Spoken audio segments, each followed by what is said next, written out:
don't hire your friends. And this is just because they're your friends. Hire the people that challenge you. Hire the people that are very talented at what they do specifically. And don't be afraid to delegate energy. Recognizing who you are and what you're good at, and get great at that. And if you're not good at something, and if you're really bad at something and you can get away with not having to do it at all, get somebody to do it for you.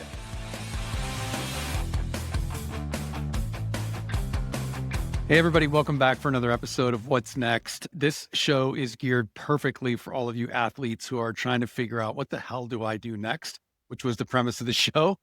I am so thrilled to have a super long-term friend, like 40 plus years, old teammate, Eric Wynalda, joining us. Eric, thank you so much for being part of the show. What's next? No, it's very cool. I've been looking forward to doing this. I'm glad we were able to carve out some time to get it done. Yeah, no one will ever confuse us with two guys who are masterminds at technology, as evidenced by if where they we're saw trying the to start. behind the scenes story of us trying to hook this up, somewhat embarrassing. It's, all be part of some of my antidotes today of how you want to get this done, but fire away. Let's go. Yeah, let's get this going. So before I do, this is going to be about building your brand. So I think you're going to get some really great nuggets out of this, but I would not be doing it justice if I didn't give you a little background in case you're not familiar with Eric. Played at SDSU where we were teammates. We both played professionally. His career took a little bigger and larger direction than mine. Went to Germany, first American to score there. Just kind of played in 3 World Cups. Not many can say that. Over 100 caps with the U.S. national team. Scored the first ever goal in Major League Soccer history, which was pretty cool for San Jose in 1996. Just reenacted. Check it out in social. National Soccer Hall of Fame in 2004. Post his playing days, you've seen him on Fox, ESPN, and plenty of others. And has also been a very successful soccer coach on the sideline and everything in between. I know him as an awesome father, incredible dad, and a great friend. And I think that's what I want to talk about in terms of building this personal brand, because I've known you since you were 18, 19 years old, crazy, wild, passionate, willing to say what needed to be said, even when it didn't make others happy. And that's exactly what you've done. And you've paid the price for it sometimes. You've at other times been sort of relished and applauded by all of us soccer fans around the world. So I want to talk about building this brand. But before we do, take me back into the sort of trail into the playing days, pioneer for the MLS.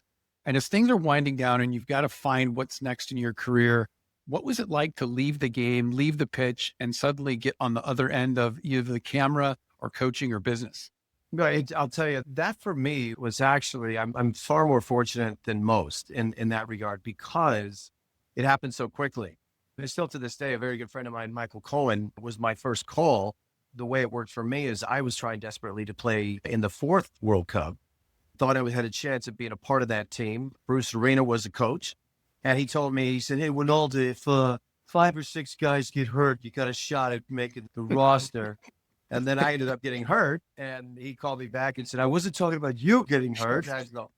I just got to see him this past weekend, so he's on my mind. But I literally was coming out of surgery because I just re-injured my knee, was really depressed, was really down on just what that meant because I'd worked so hard, maybe too hard, to try and get back into the game and have a long shot at being on that team.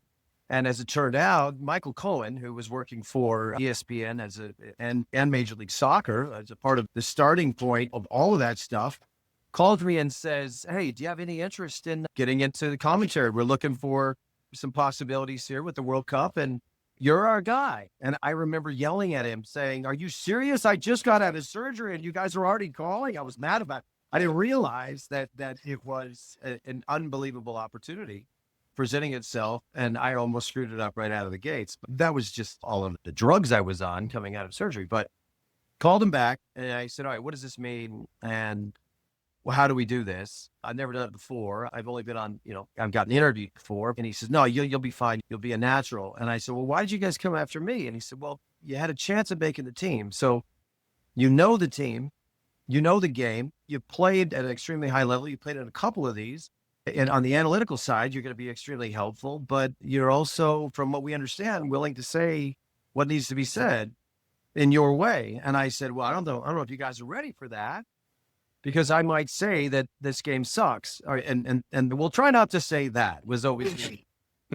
And so jumped straight into it, was really lucky, got to work the 2002 World Cup, get my feet wet, and immediately jumped into a sideline role for Major League Soccer. And then that changed into the booth the following year, but it really was immediate, Bryan. It was immediate. And before I even had a chance to figure out what my next move was, the next move presented itself to me. And I very luckily just grabbed it with both hands and said, yeah, I want to do this. I remember thinking, why don't I just watch the World Cup? I mean, I don't need the money and I don't need the hassle, but I'm so glad my good friend Michael Cohen talked me into it. And I started to really enjoy it. And that was the beginning of an 18-year career behind the camera.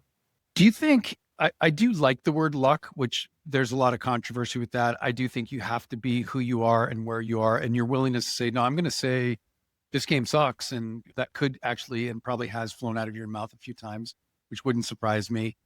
But if you had to look back on it and someone could wave a magic wand and give you 12 months between you did know it was your last day and starting up where you could prep or study, would you have done it differently that way? Or did you feel like, man, just jumping right into it, it was a way to get it done? Well, I mean, I wouldn't know what the alternative would have been. I thought about it in the sense that because you watch it, you're watching the game, you're playing the game, and then you watch the game back and you say, what's that guy talking about? Is this guy out of his mind? Like, Kenny said, this guy ever play? What's he? I had the ball on the left. I had to go there. And he's saying, I made a bet. And you start telling yourself, man, if I ever get the chance, I'm going to do it my way, or I'm going to do it in a way that I think makes sense. And look, my father was an incredibly intelligent man. One of the greatest gifts that he gave my brother and my sister and I was vocabulary and a conversation, and to always be a thinker and to always trust what your mind says. And my dad would say things like, if you have somebody else's voice in your head, then we're already off to the wrong start. You have to trust. And then I just spent 18 years with somebody's voice in my head at all times. The irony of that was pretty spectacular. But I think that the job itself and what it asks you to do, it demands honesty. And what I don't like about what it's become is how, I wouldn't say dishonest, but avoiding the truth is pretty damn close. Yep. And a lot of people who take this job don't have the words to express what they really need to say. And you really have to be creative when you want to get your point across without actually saying what you really want to say in a crucial moment. And that's the art of broadcasting. It is a very difficult job. I've watched many friends think they've got this right. And then that little red light comes on and what happened to you? Why are you sweating and you can't speak? It's that there's an arrogance that comes along with it, in the sense that I know what I'm talking about. I know how I want to say it. I'm unafraid to get caught in a situation where I'm going to have to riff here. Yeah, I have to be reactionary to whatever I see and or the stimulus, whatever comes at you. You got to be able to be trusting of what your mind is telling you, or the way you want to see this, or the way you want to convey your message. So it's not for everybody, right? Yeah. We assume that you can just jump right in there, but there's a lot of learning that happens. There's a lot of things that you have to be able to almost separate your brain. Being a Gemini, I think that helped because I was already two people. But this job that I took, I loved it because it gave me the ability to express myself. And I think that's a good sending off point that you and I got a chance to talk about this a couple of days ago at a golf event that you have learned over time. And it's a premise of the show, right? We talk about experience, not opinion. That's why we have people like you on that have been there, done that, and lived it. You're going to tell the truth. We love that. And also the fact that who you are on Tuesday or Friday night or Sunday afternoon, when you can be consistent in those things and truly be who you are, and then both in front of and behind the camera, we find those to be the most successful people. They're not trying to figure out how to wear different hats. They're not flipping emotions. And I think that's an important part, and probably why now you're the owner of a media company instead of being beholden to the networks that have their thumb on you and not let you do some of that. So along the way, my guess is you've been burned for saying what you want to say or did say. Maybe give us a few of those, like, how'd you get burned and how have you learned from that to then say, F it, man, I'm going to go do my own thing here. Well, I mean, the idea of starting your own media company is to not be in a spot where you're being censored in any way, shape, or form. And I think that there's been somewhat of a renaissance, really, with what is happening in the media with people's ability to just branch off and to be able to have the ability to be your own platform without there being someone you had to go find a job and have somebody hire you and then explain to you all the rules. I can tell you this, I was always paranoid about certain things. Never visited HR once. And people are always surprised by that. They said, you had to say something that alienated and or offended somebody in those 18 years. And I'm like, no, I actually didn't. I saved it for the camera maybe, but I obviously didn't swear. But all of those scenarios, being in a working environment, which I think is applicable here because if you're on a team, right, for so many years, you understand what makes a team work and what makes a team lack success. And you start to apply some of those attributes to what you're doing now. I used to sit, Bryan, with the camera guys for an hour before the game. And I just have my lunch with them. And one of the producers, a guy named Mitch Green, who still produces baseball, I believe, he's down there in Florida. We became great friends. And he said, in all my years, I've never had an analyst go talk to the cameraman about anything. And I said, they needed to know the guys to watch. They needed to know what to watch for. If I tell them, hey, let me make your job a little bit easier here. In number 14, don't worry about the facial expressions. Just watch that kid's feet. I mean, that kid's got something. That's going to provide some footage that maybe other people just didn't see it that way. Those guys were so appreciative of that meeting because I was able to share something that made their job a little bit easier, right? But when you're in those situations, I remember one time, we had a whole panel of us. It was Warren Barton, Brian McBride, Alexi Lawless, and Rob Stone was hosting the program. And our job was to tell people how hard it is to defend Lionel Messi. Now, the way these things work is we're all supposed to get 20 seconds. Give me a little something. Why is he? Now, by the time it got to me, and they used to always put me on the end because I was the caboose of this thing, but I could always get a concise thought out, knowing very well that I had to get it back to the host before we went to break. And I had to really collect my thoughts. But by the time it got to me, there was nothing left to talk about. I mean, there was really nothing that I could say that would enlighten anybody about how hard it is to defend Lionel Messi because he's so good. They all made fantastic points. And I looked at Rob and I said, do you ever try to kill an ant with the point of a pencil? And I'll never forget, all 5 heads just looked at me like, what? And I said, well, here's all I know about that, is that the harder you try, the faster the ant gets, and you end up with a broken pencil. That's what it's trying to defend this guy. It's virtually impossible. Now they said, all right, there's Eric.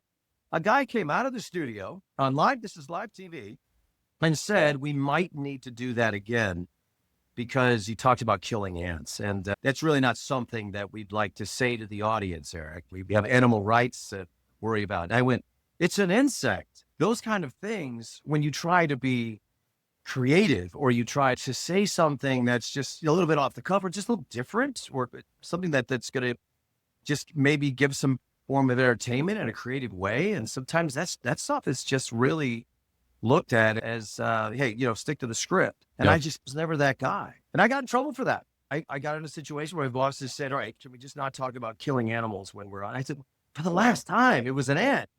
I don't know why we're talking about animals. I never said to kill an animal. It's a job that you're put in immense pressure. You're there trying to collect your thoughts and you're going to run out of things to say. And I've seen so many people really stutter or just lose themselves in those moments that I really feel for them because I've been in that seat. It's hard. One of the things I will say in the learning process, when you're learning the job, you go to the people who are very good at this. And I was very fortunate to have those kind of opportunities where I would, in certain circles, be able to talk to some of the greatest commentators, broadcasters of all time. I went to the Super Bowl and I got to have cocktails and dinner or drinks with Al Michaels. And I said to him, you know what? They promoted me and I've got to give like a monologue at the start of this thing. And that's probably going to be 30 to 45 seconds long. How do you do it? And he said, it's a good question. You know what I like to do? I like to look into the camera and to pick somebody and to talk to that person, whatever the subject matter is, that particular subject would be a great thing to tell my dad. It'd be a great thing to tell my neighbor or an old friend I knew from the business who'd love to hear about this topic. I'm going to pretend like I'm talking to them. And I did that. I did that for a good 15 years. And it was some of the greatest advice I ever got. Because if you can get imaginary and you can actually say, and somebody gives you the topic or whatever the game topic is, I used to pretend a lot that I was talking to my dad. I lost my dad a couple of years ago, but I love my dad. I love my father. And he used to be angered by certain things, or he would be really engaged in others. And that was something that's just a little tip that I like to pass on to people who get nervous in front of the camera. Just talk to your mom, talk to your buddy, talk to your friend, and really take on that cadence of what facial expressions you would make, how animated you might get. It depends on the person. And it will vary your approach to what you're doing, but it will also differentiate you from everybody else who becomes a talking head. And over the years, I always had people comment on that. And I like to tell them that story about Al Michaels because it was extremely helpful. And it fit my personality, and it allowed me to do my job in a much more efficient way. I was very fortunate and blessed to meet your dad many years ago, and sad to hear his passing. But also, I'm really excited that you've continued his legacy of using the words that matter. I think you do a great job of that, and telling the story that matters, right? And for almost 2 decades, we've been able to be a part of that. And I look at that now and say, it feels like that could be the easy button for you. You've been doing it so long, some might look at it and go, man, it's just second nature. Why not just stay on that side of it? And yet, even in your 50s now, you're looking at it and saying, I'm going to reinvent. I'm going to actually be on the other side of this. I'm going to have the business that is not just the talking head part, but it's actually building the brand, having a team. And so as I was writing these notes down, talk to me a little bit about, I mean, you've played on some of the most high performing teams in US sports history. What were you able to take from those, good, bad, and ugly? And now as you're assembling your team behind your media company and empire, what are the things that you're looking to add to that team that works somewhere else? That's such a great question. And it's so important. It's vital to you could apply it to many businesses. But in this aspect of when you do have your own media company and you're starting to embark on a whole bunch of different endeavors, and then the project oriented, really, the best advice I can give anybody is to trust your instincts. Don't hire your friends. And this is just because of your friends. Hire the people that challenge you. Hire the people that are very talented at what they do specifically. And don't be afraid to delegate energies. And look, I know that I'm not going to be able to figure out certain aspects of the technology of this stuff. I get really good people around me who are able to just cut the red tape. This will work better. Hey, I know that. Just do this, do that. And then the groove as it comes together, when you're playing at a team, I remember we just got to see our good friend, Joe Max Moore. Joe Max Moore was the greatest teammate I've ever had, but I knew exactly how to make myself better while making him better at this. So we had this relationship, this partnership, if you will, where we identified what we were good at. We tried to get great at it. And then we tried to figure out how we could cover for each other in the places that we needed help. And that's just like anything else. And when we put together shows now, and I look for people, and I feel so many calls from people that are just getting into the business.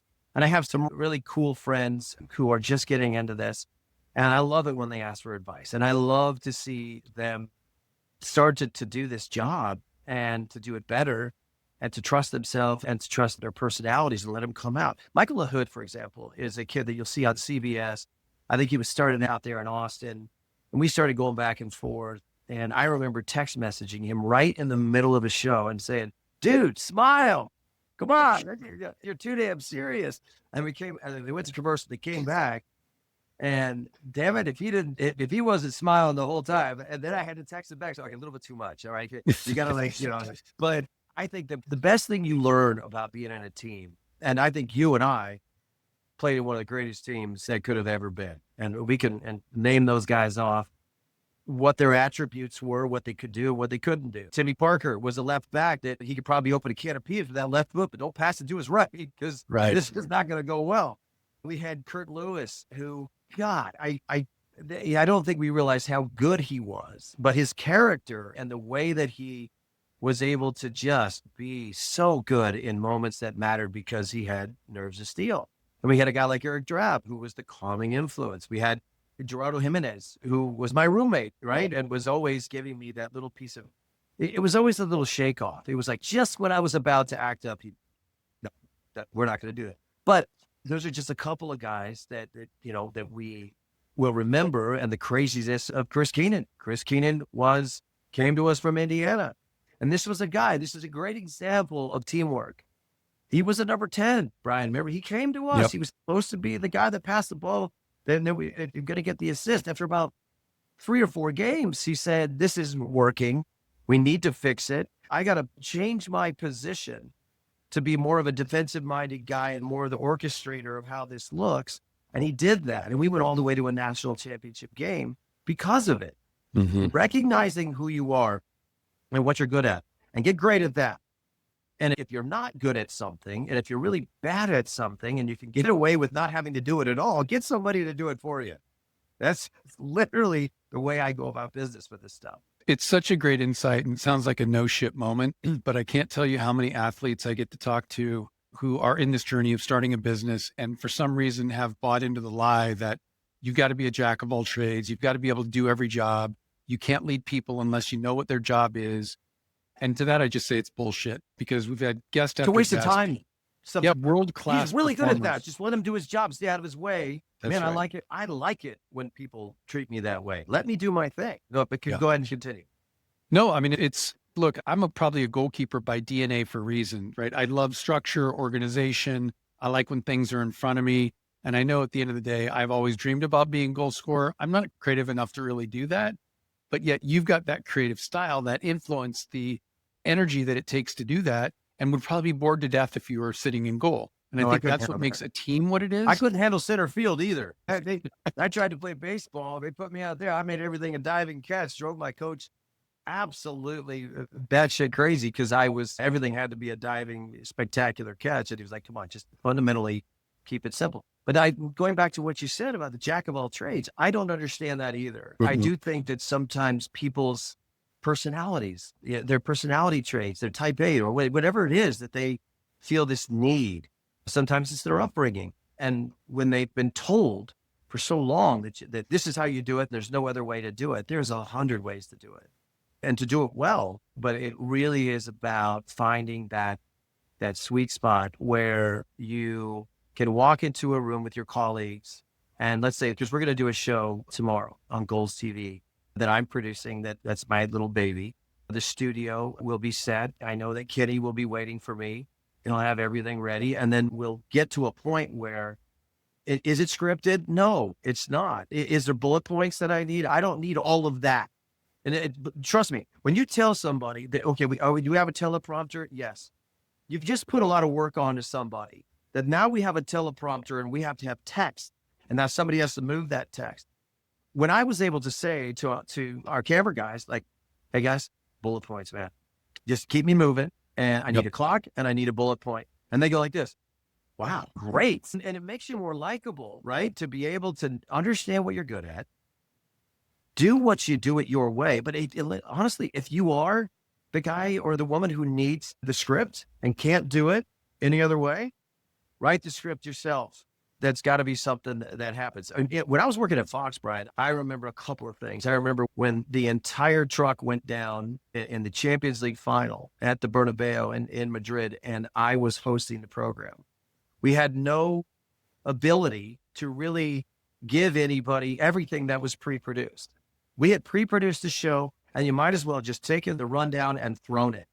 And they said, we're coming to you in 5, 4, and just that moment alone, I remember leaning across to Warren Barton and saying, this is going to be fun. And it really wasn't. All they were able to give us visually was the helicopter view of the buses coming in for about 8 minutes before they were able to get that ready. Now, if you can imagine, everybody's waited for the Champions League final. Here it is. Here we go. It's Bayern Munich and Inter Milan. And we've just done everything to set up that show, to tell you who to watch for, who will tell a story about the coach, all the things that were pre-produced. And now we've run out of time because everything just shut down. It's like someone pulled the plug. And honest to God, the coolest moment was the biggest bosses came up to me after that show and said, there he is. And I said, well, we pulled it off, right? And he says, with sparrows flying out of your ass. And I thought, I have no idea what that Is means, that but I good? think it's a compliment, right? So you look at all the work that you put into things, and then you want it to look a certain way. And then the moment comes, you have to be able to recognize in this industry that it's never going to be exactly the way you want it. The people that beat themselves up about perfection need to understand that life isn't perfect. Television is not perfect. And if you were perfect, even in your own mind, you were probably less likable and less human if it came off exactly the way you wanted. Oh, it was a perfect show. There's no such thing. Yeah.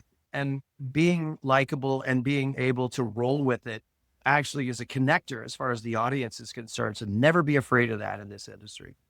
And folks, what I hope you're taking away from this can feel very myopically focused on what it means to be a broadcast analyst on a worldwide stage. I hope that you can zoom out enough to know that for those of you that will never get a chance to meet Eric, what you're hearing right now is the same thing you'd be hearing if we were sitting over a glass of scotch or a cup of coffee.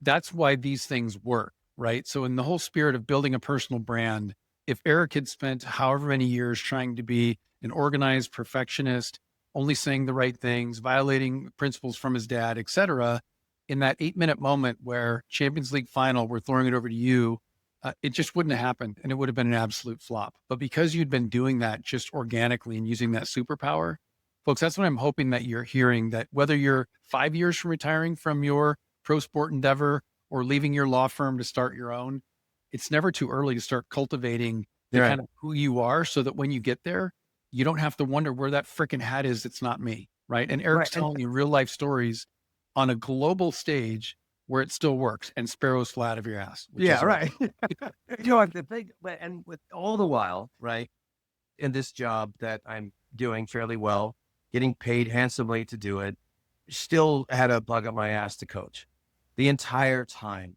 And one of the things that I couldn't stray away from was the constant criticism of who the hell do you think you are? You've never coached. Why are you criticizing these coaches? And that was something that made me make a little bit of a left turn in my life, but it allowed me to have a passion play in my life. Whereas I forced myself to bite off a little bit more than I could chew and to start coaching and to get into that because it's still a passion. It's still something I love. And I felt that I had something to offer. And I love being around the younger players and basically showing them that, very similar to what I'm saying about broadcasting, Bryan. Sometimes players will do this too. They want to be able to do everything. It's the same coach that told you when you were a kid, that's really great with your right foot. Can you shoot with your left? And let's work on that for a couple of days or a couple of years. And you actually had a solution that could fix that. And that's the outside of your right. But you just spent and wasted a lot of time trying to do something because somebody else said that was the best way to do it. I think I gravitated to this sport more so than anything because it truly is the only sport where your personality gets to be in the forefront. The way that you play. I get upset at times at this country and how we robotically coach kids and we take away all of those creative moments. And that inspired me to do that. It's like when I was right in the middle of a very successful, I might venture to say, broadcasting career, I still wanted more. Most guys, most women who get spit out into the world after their professional careers, and they usually, if you get into your mid-30s, you've done well. You've done well, but you still have half of a life, half of a career to start thinking about. And most athletes will go right back to what they know. But the only advice I'd give in that regard is, and there's so many different ways to do it, but stick to what you really are good at. Be specific. I think it's so important to go into those situations as a coach, as a mentor, as somebody who can have an influence, whether that's kids or adults or pros or college kids, regardless of what it is. Stick to your values. Always be the best version of the person that you need to be for these people.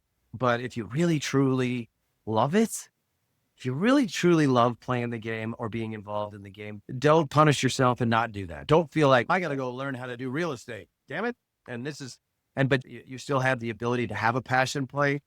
I think it levels everything, gives you balance, and work is work, but always have the ability to stay close to this game or whatever sport, because it is what you know, and it also has been a valuable teacher throughout your life, whether you recognize that right now or not, playing sports is a wonderful way to understand teamwork, to understand goal-oriented projects. That's what a game is.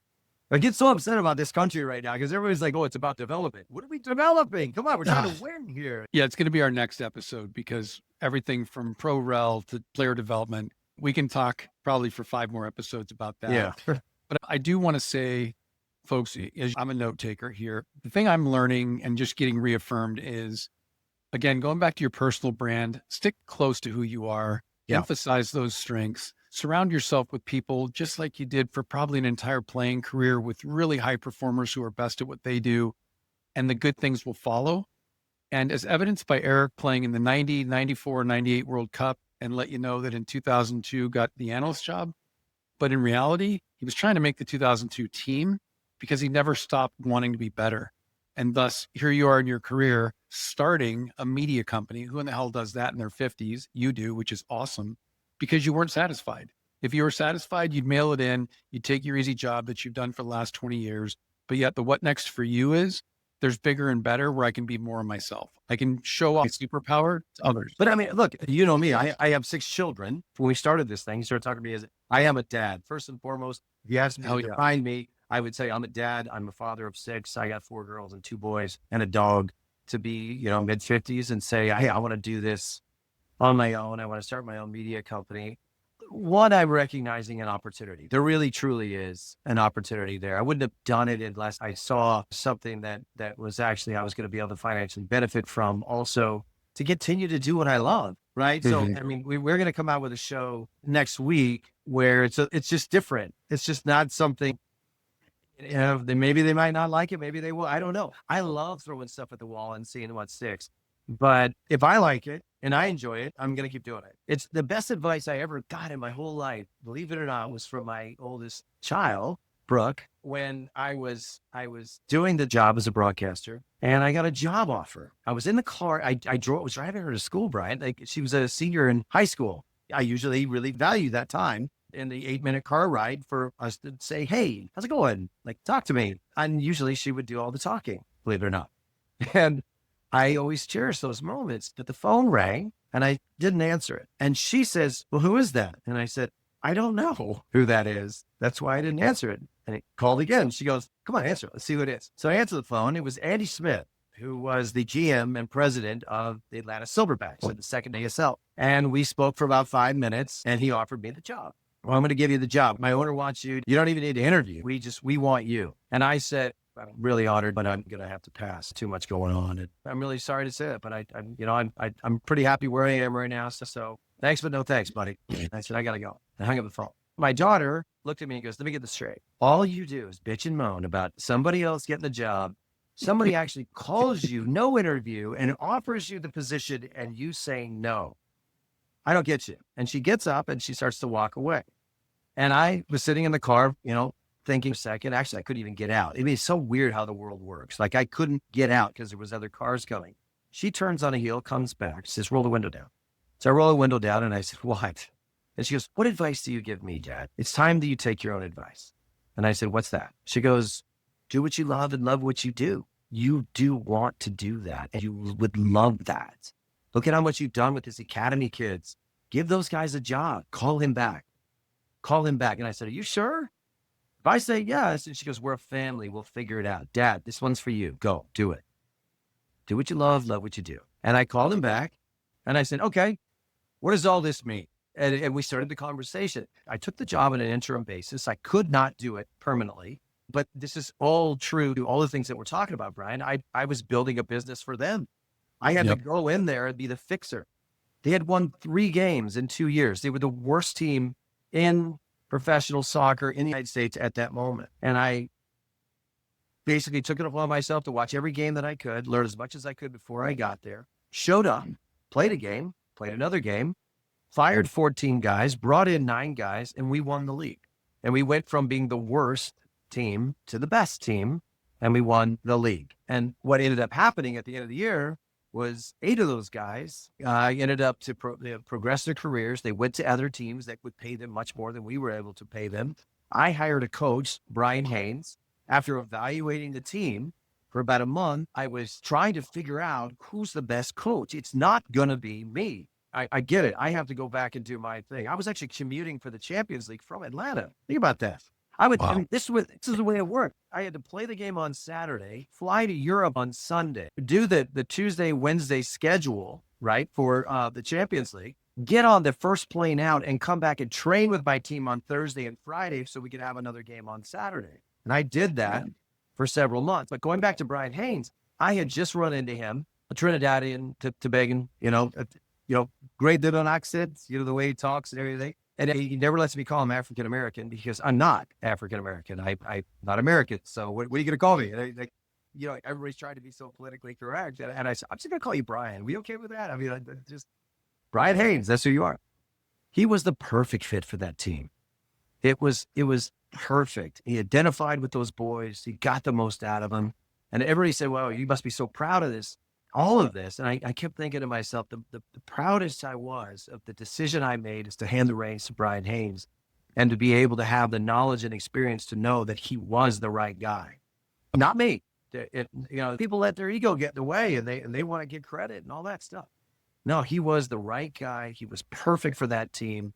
And they won that thing because of him. And he ended up getting the coach of the year. So I've never been so taken back by a scenario because, obviously you get to prove to yourself that a lot of your ideology works, some of the methodology. But again, back to what I'm trying to do now, get the right people around you. They'll always make you better. Don't be afraid of somebody who might be perceived as smarter than you, who actually is smarter than you, because that is going to be a good decision. Be as smart as you can, sometimes through other people. That's the best advice I can give you in that regard.